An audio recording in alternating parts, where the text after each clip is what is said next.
Dear viewers, welcome to my channel. In this video, there will be discussion on meaning and characteristics of salary and the exempted incomes under section 10. Kindly watch the video till the end, like it, subscribe to the channel and share among your friends. If you have any comments, please put your comments in the comment box. Now, let's move to the presentation. Salary, in simple words to say, it is nothing but a reward for the services rendered by a person. So in other words to say, salary is nothing but the payment made by an employer to his employee for the services rendered. And such a salary is nothing but the reward for the services rendered by an individual under certain terms and conditions. It is taxable on the basis of a receipt or the accrual basis. So here salary taxable on the receipt basis means the salary of this month will be paid at the end of the same month. For example, if it is a December's salary, if the salary is paid on 31st December, it is called as a salary on a receipt basis. Whereas this month's salary is paid in the next month or in the succeeding month, then it is called as accrual basis or due basis. For example, December month's salary will be paid in the month of January. Normally, the receipt basis salary is there in case of the banks and treasury departments, whereas the salary is taxable on the basis of accrual in case of the employees who are working with the private organization, or in case of the other employees who are working in case of the private companies, or it may be semi-government employees. So where the salary is taxable on the due basis. Such a salary may be of three types here. One, that is a C2C, scale system, grade system. Here C2C means it is a cost to the company. That means the salary in such case, it is nothing but the total cost incurred by the employer on an employee in a particular year. So that is what is called as C2C. For example, in case normally this C2C is followed in case of the corporates. So where the total cost, it may be like including the salary, the training cost incurred on the employee, or it may be like any kind of the amenities, the cost of the amenities provided to the employee. So all these together, it will be called as C2C, that is cost to company. Then a salary may be in the form of a scale system. Here the scale system means sometimes you might have find an advertisement wherein the salary is mentioned as 15,600 to 39,900. So that means here 15,600 is the basic minimum basic pay and 39,900 is the maximum basic pay. So on success of the completion of year, an annual increment will be allowed by the employer to the employee here.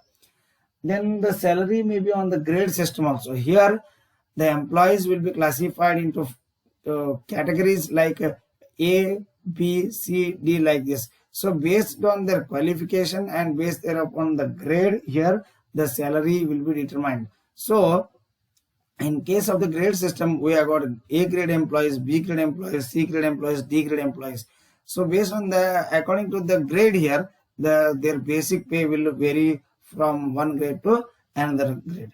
So into here section 17 subsection 1, which defines the term salary as salary includes wages, annuity, that means a fixed sum, or pension, gratuity, fees, commission, annual accretion to the credit of recognized provident fund here. But this will not provide a concrete meaning of salary. So for that reason here, we need to depend upon the characteristics of the salary here. So the reward, in order to be called as a salary, there should be a relationship of employer and employee here. Say for example, in others to say the nature of relationship in that master and servant here. So any amount of the salary received by MLA, MP, it is not taxable under the head of income from salary, but the same is taxable under the head of income from other sources, because as there is no relationship of employer and employee between the government and the people representative or public representative here. Similarly, the amount of the remuneration received from the university by a professor for attending the valuation work or for setting the question paper is also chargeable tax under that of income from other sources here, because university is not the employer of the professor here.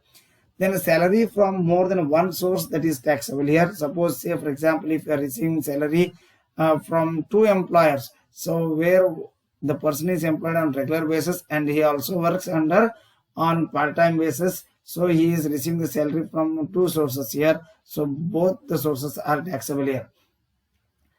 The Income Tax Act does not make any difference between the term wage and the salary. Normally the salary is paid to qualified people, whereas I mean to say the skilled employees, whereas wages are paid to unskilled or semi-skilled employees. But the income tax, in the eyes of income tax law, there is no difference between the salary and the wage here. Salary from the former, present and prospective employer is taxable under this head here. Suppose, say for example, if you are supposed to receive any arrears of salary from your previous employer, so even that is also chargeable to tax here. Then a surrender of salary is totally exempted from the salary. So I mean to say, for example, if a person surrenders or say sacrifices to receive the salary here, so that is called a surrender of salary, so even that is totally exempt from the tax here. Then foregoing of salary is application of income and hence it is taxable here. That means here, suppose, say for example, if a person takes a voluntary retirement and if he receives a lump sum by foregoing, by sacrificing his future salary here, that is chargeable to tax under the head of income from salary. Then a salary of the employees of UNO is totally exempt from the tax. If a person who is working with United Nations organizations here, in such case any amount of the salary received by such employee is totally exempt from the tax here. Then salary of a partner from taxable under the head of income from business or profession. Suppose if an individual who is working as an active partner in a partnership firm and for his taking active participation, if he receives any amount of the salary from the partnership firm here, that is chargeable tax under the head of income from business or profession, but not under the head of income from salary here. Now here the salary may also be in the form of profit in lieu of salary. So here profit in lieu of salary is nothing but which includes here the compensation for the loss of employment or modification of the terms of employment here. That means here, suppose, say for example, if the company or if closes its business and as a result of that employee will become jobless. In such case, the employer may compensate him for providing the loss of salary here. So the compensation for the loss of employment is chargeable tax under the head of income from salary here. Then sometimes if there may be modification, assume that he may close a branch in one locality and may start in another place. So where it is difficult for the employees to move from that place to the another here. In that case, they may take a voluntary retirement. In such case, the employer has to pay the compensation for the modification here. Then payment from unrecognized provident fund, only the portion which is contributed by employee and the interest thereon is considered as a profit in lieu of salary. Then medical allowance, so it is a fixed allowance which is provided by the employer to the employee to meet the medical expenses. Any sum received under a keyman insurance policy, that is also considered as a profit in lieu of salary here. A life insurance, here keyman insurance policy is nothing but a life insurance policy taken by an employer on the lives of the employees or any person connected with the business is called as keyman insurance policy. So after the retirement, if the person receives sum from this scheme and insurance policy that is chargeable tax under the head of income from salary here. Then payment of retrenchment compensation, which is exempted under section 10 subsection B here. So here suppose if the employee is terminated from the employment due to some reasons, in such case he is getting the retrenchment compensation. So such a retrenchment compensation received is also chargeable to tax. It is exempted from the tax under section 10 subsection subsection B here. Then payment of the gratuity, we will have a detailed discussion later on. Then, so this is the chart showing the computation, the table showing the computation of the income from salary here. So first we should take the basic salary, then perquisites, taxable allowances, then profit in lieu of salary. Then we should allow the deduction section 16, standard deduction. Now it is there for as rupees 50,000. Then and for the assessment year 2021 I'm talking. Then entertainment allowance only in case of the government employees it will be allowed as a deduction. Then a profession tax. Then the result will be income from salary here. Now let us see the allowances here. So there are various components of salary like a basic pay. We have got the allowances. Then we have got the perquisites, profit in lieu of salary. These are all called as various components of the salary here. Even the salary may be in the form of pension. It may be in the form of a dearness allowance, dearness payment, commission, fees, bonus, wage, gratuity, perquisites, etc. So all these together it will be called as a salary here. So now let us discuss the allowances here. Here allowance is nothing but a fixed sum of money or other substance received regularly in addition to the salary for the purpose of meeting some particular expenditure here. Such an allowance will be called, such a fixed sum will be called as allowance here. Such an allowance may be classified into three types: fully exempted allowance, fully taxable allowances, then partly exempted and partly taxable allowances. So now let us see these things in detail, which are those things. So fully exempted allowances here. These are the allowances, the amount of which is not at all included in the income from salary of the employee. Such allowances they are called as a fully exempted allowances. So here we have got foreign allowances. Sometimes if the government employee is detailed to other country to look after the affairs of the country, so in such case he will be allowed with certain allowances here. So the foreign allowances received by an employee is totally exempted from the tax here. Then allowances to judges of High Court and Supreme Court. So they may get like a petrol allowance or telephone bill allowance, etc. So all these allowances are also totally exempted from the tax here. Then allowances which are provided to the employees of United Nations organizations, even they are also totally exempt from the tax here.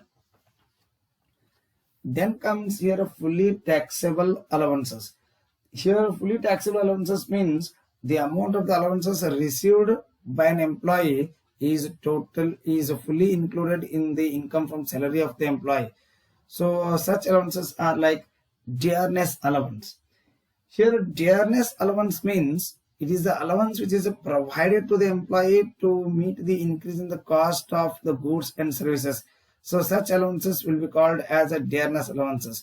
The government declares the DA 2 times in a year. One is in January and another one is in July here. So at every interval of 6 months or half yearly, the DA will be declared here, and this DA will help the employees to meet the increase in the cost of goods, increase in the cost of the goods and services here. Then the dearness pay is there. So dearness pay is also nothing but it is the allowance given to an employee to meet the high cost of living. It's a part of the salary. So whenever the word dearness pay comes here, it should be considered as a part of retirement benefit. Whereas the dearness allowance is there, if it may be part of salary or it may not be part of salary. So if it is given specifically in the problem as a part of salary, then we should take into account for meaning of salary for different purposes for computing the incomes here. Then CCA here, city compensatory allowance. Here city compensatory allowance is the allowance which is provided to the employee to meet the increase in the cost of living of the city. Here the cost of living differs from one city to another city. Say for example, the cost of living in Belgaum is different from the cost of living in Bangalore or in New Delhi. So in such case, in order to increase in the cost of living of a particular city, an allowance will be provided to the employees. Such an allowance will be called as a CCA, that is a city compensatory allowance here. Then medical allowance. It is the allowance which is provided to the employees to meet the medical expenses. So such an allowance will be called as a medical allowance. Then next comes here lunch and tiffin allowance. This is the allowance which is provided to the employee to look after the lunch or tiffin expenses. Sometimes the employees may be deputed on site. So when they attend the work on site, it is very difficult for them to get back to their offices and to have the lunch and all these things. So that's why they will be allowed with the allowance here. Such allowance will be called as lunch allowance here. Then marriage or family allowance. Here it is allowance which is provided to the employees who are having maximum of 2 children. So this was considered as a measure to control the increase in the population when Indira Gandhi was the Prime Minister of this country. She has started this allowance here. Then a deputation allowance. When an employee is deputed from his original place of employment to the another place, in such case he has to look after his daily expenses. So in order to meet such cost of the daily expenses, he is provided an allowance that is called as a deputation allowance. Then next comes here a wardenship or a rector allowance. Here it is the allowance which is provided to the employee who is working as a warden along with his main job. Suppose say for example, in case of the universities, one of the professors may be appointed as or nominated as the warden of a particular hostel. Along with his teaching, he has to look after the hostel also. So in such case, he will be given for handling the additional duty. That is what is called as a wardenship allowance or rector allowance. Non-practicing allowance. It is the allowance which is provided to usually to the doctors and the advocates who are debarred from the practicing privately. So there's a rule that the doctors and the advocates who are appointed in the government here, they are not supposed to practice privately here. So if they would have practiced privately, they would have earned income. So because of their employment, they are not allowed to practice here. So in order to offset such loss of practicing privately here, they will be allowed allowances that is called as non-practicing allowance. Then similarly, overtime allowance. It is the allowance which is provided to the employees for working beyond the stipulated time. As per the Factories Act, now the employees are supposed to work for 8 hours. If they are working beyond 8 hours, they will be allowed with overtime allowance here. Then comes here a servant allowance. Here it is the allowance which is provided to the employees to meet the wages or the salaries of the servants who are appointed their residences. So normally in case of the, say for example, the employees who are class 1 employees, so for them such a facility will be provided by the employer or by the government. So there the wages of all those servants are met by the government itself. So that is called as a servant allowance here. Similarly, we have got a project allowance. So it is the allowance which is provided to the employee to complete the project. So usually it is allowed in case of the corporate, where the employees are supposed to work for on a project for 6 months or maybe like 3 months or maybe like 1 year, etc. So during the cost of carrying out that project or completion of the project, they might have several expenses. In order to meet such expenses, an allowance is provided that is called as a overtime project allowance here. Then similarly, we have got a rural allowance. It is the allowance which is provided to the employee, those who are working in the rural area here. So all these allowances are fully taxable allowances. Then the next one comes here, partly exempted and partly taxable. That means a part of the such allowance is not included in the income from salary, and the remaining part that is included in the income from salary here. So here we have got entertainment allowance, house rentals. Among about this we will have a detailed discussion here.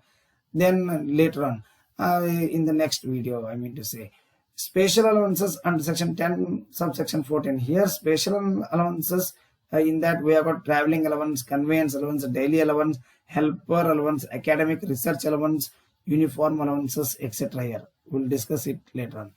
So now let's have a discussion on the special allowances under section 10 subsection 14, traveling allowance.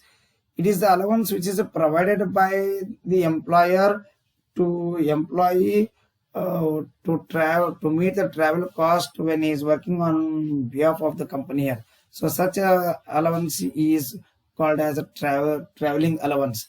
Then a daily allowance here, that is the allowance which is provided to the employee to look after his daily expenses when he goes on a job here.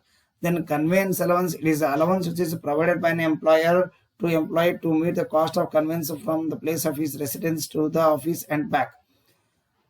Then academic research allowance means it is the allowance which is provided to the teachers who are working in the universities or in the colleges to complete the research. So any unspent amount is chargeable to tax here. Then uniform allowance, which is the allowance which is provided by the employer to employee for the stitching of the uniforms. Such allowance is called as uniform allowance. Then we have got similarly children education allowance. So this is the allowance which is provided by the employer to the employee to meet the cost of the education. So such allowance is exempt up to ₹100 per month per child for a maximum of 2 children only. Then similarly we have got children hostel expenditure allowance. It is the allowance which is provided by an employer to the employee to meet the expenditure of the hostel of the children, so which is exempted up to rupees 300 per month per child for a maximum of 2 children here. Then the next one comes here, a tribal allowance. Here a tribal allowance means it is the allowance which is provided to the employees who are working in the tribal areas, like in case of Karnataka it is Hills, Malamahadeshwara Hills, or it may be like in the some specified area of Madhya Pradesh, Tamil Nadu, Uttar Pradesh, Assam, West Bengal, Bihar, Orissa, because they are away from the basic facilities sometimes. So for that reason here they will be given allowance. Such allowance is called as a tribal allowance, which is exempted up to ₹200 per month here. Then the next one comes here, hilly area allowance or high altitude allowance or uncongenial allowance. So it is allowance which is provided to the employees who are working in the specified areas of Manipur, Arunachal Pradesh, Sikkim, Uttar Pradesh, Himachal Pradesh and Jammu Kashmir. So such an allowance is exempted up to ₹800 per month. Then if the employees are working in the places like a Siachen of Jammu and Kashmir, then in such case the allowance is exempted up to ₹7,000 per month. So normally these allowances are received by the people who are working in the army or in the CRPF, etc. here in the armed forces, I mean to say.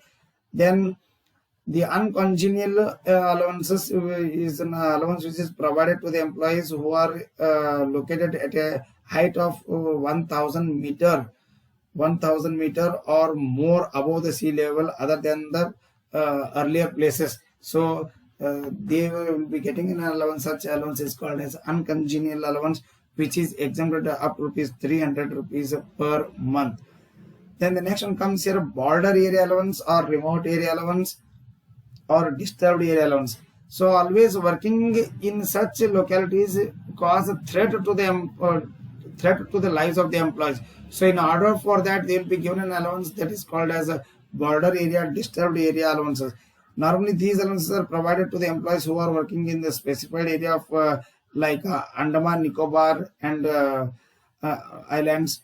Then it may be like Lakshadweep to a certain extent. Then in all places or north of the demarcation line of Himachal Pradesh, Mizoram, Jammu and Kashmir, UP, Sikkim. So they'll be getting an allowance called as a border area allowance. So which is exempted of rupees 1,300 per month. Then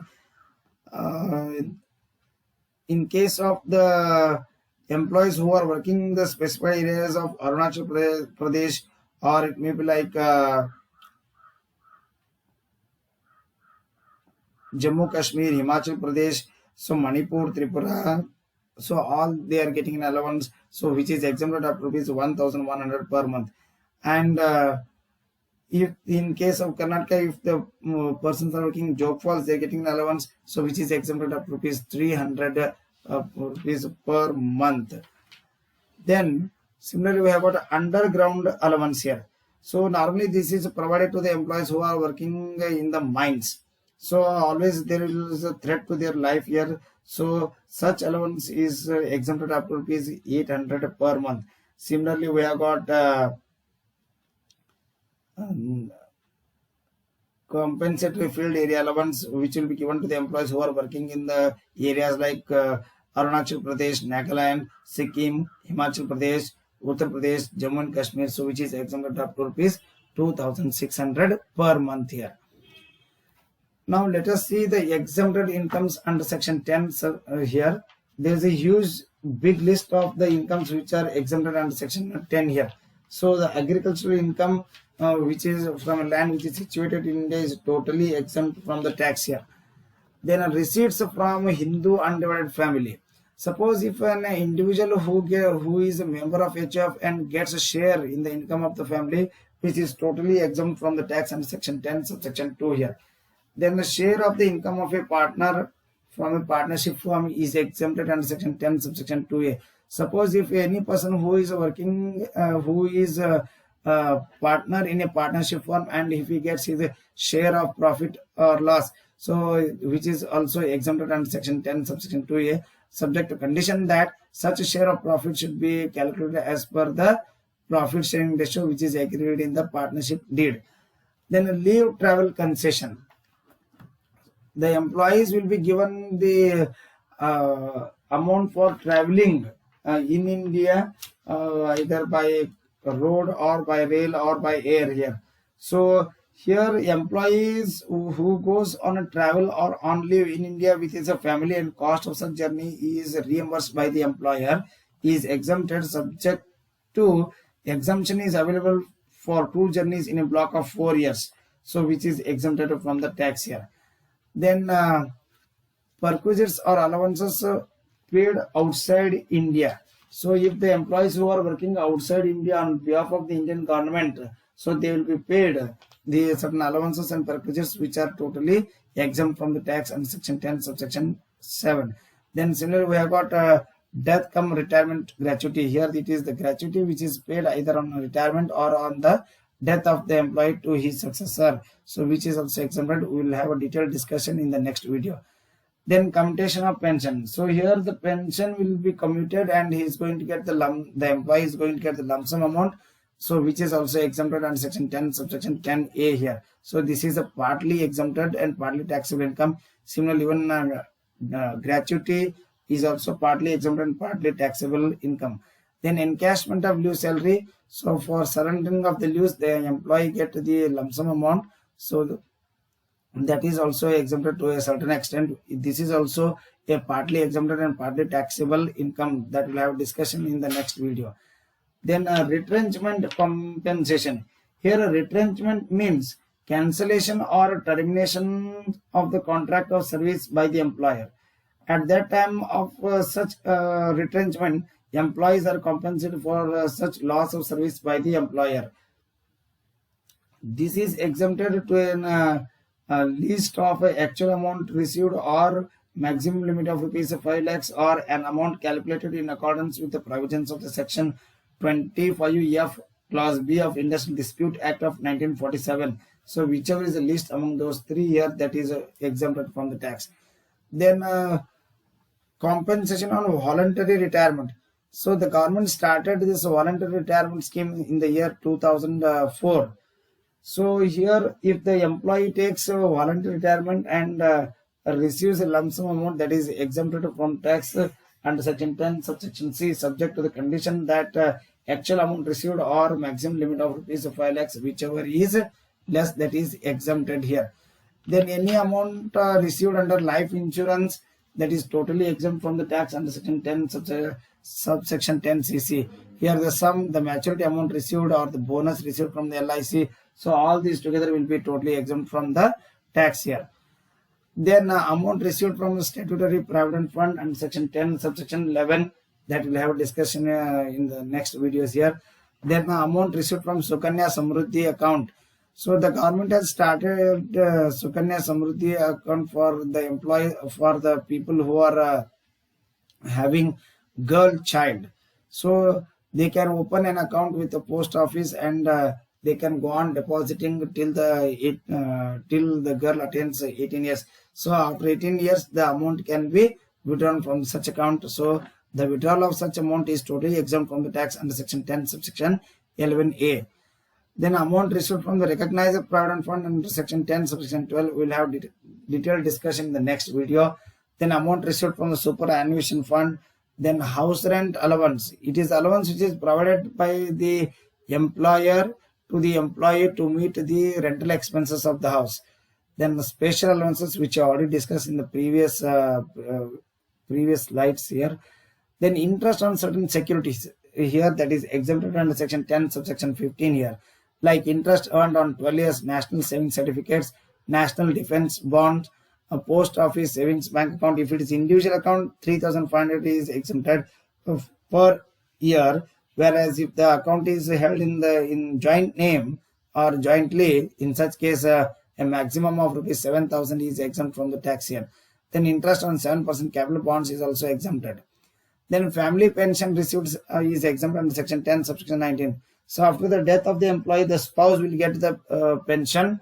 So the pension received by the spouse is or by the employer if he is surviving, that is also exempted from the tax under section 10 subsection 19 here. Then a dividend earned on the shares of domestic company is also exempted from the tax under section 10 subsection 34. Then income from the units of mutual fund, if the individual has invested his savings in the mutual funds and if he earns income on such units of mutual fund, that is also exempted from the tax under section 10 subsection 35 here. Thank you.